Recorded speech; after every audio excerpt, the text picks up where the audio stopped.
माता पिता अपने बच्ची के साथ सुल्तानगंज धाम पर जाकर गंगा जल भर रहे थे और गंगा जल भरने के बाद स्नान होता है और उसके बाद वो लोग वहां से सीधा बाबा धाम के लिए कूच करने वाले थे। सुल्तानगंज माता पिता अपने बच्ची के साथ पहुंचे थे, साथ में गांव के कुछ लोग भी थे और स्नान करने के बाद जब सब लोगों ने जल भर लिया तब माता पिता देखते हैं कि उसकी बच्ची गायब है। लड़की बीए पार्ट 2 की छात्रा थी और अचानक सुल्तानगंज के घाट से जब वो गायब हो गई तो माता पिता इतने परेशान हो गए कि उसका कोई जवाब नहीं है।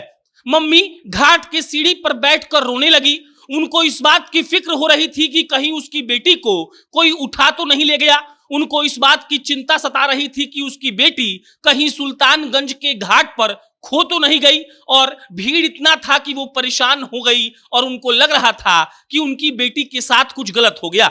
इधर पिता सुल्तानगंज का पूरा घाट छान मार चुके थे, खोज रहे थे अपनी बेटी को, लेकिन उनकी बेटी जब उनको कहीं नहीं दिखी तब वहीं सीढ़ी पर बैठकर माता पिता रोने लगते हैं। उनको लगता है कि उनकी बेटी के साथ कुछ अनहोनी हो गया, हो सकता है कि कोई उठाकर लेकर चला गया। लेकिन जब 40-45 मिनट बाद भी उनकी बेटी नहीं मिलती है तब माता पिता सीढ़ी पर बैठकर फकार मारकर रो रहे थे। भोजपुरी में फकार मारकर रोना मतलब बहुत तेज आवाज में रोना होता है। 45 मिनट बीत चुका था। लमसम 15 मिनट के बाद पिता के मोबाइल पर एक अनजान नंबर से फोन आता है।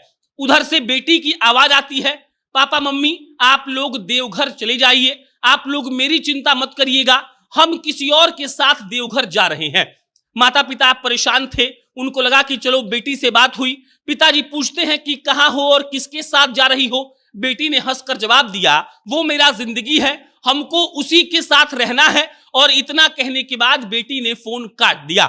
पिता अपनी बेटी के नंबर पर और जिस नंबर से कॉल आया था उस नंबर पर लमसम 1000 बार कॉल किए, लेकिन वो फोन ऑफ हो चुका था। बेटी अपना भी मोबाइल बंद कर चुकी थी, जिस फोन से वो फोन की थी वो भी मोबाइल बंद कर चुकी थी। और सीढ़ी पर ही माता पिता को जब ये खबर मिली कि वो देवघर तो जा रही है लेकिन किसी और के साथ जा रही है और बेटी ने साथ में ये भी कहा था, मेरी चिंता मत करिए, हम अपने जिंदगी के साथ हैं और हम अब आगे भी उसी के साथ रहने वाले हैं।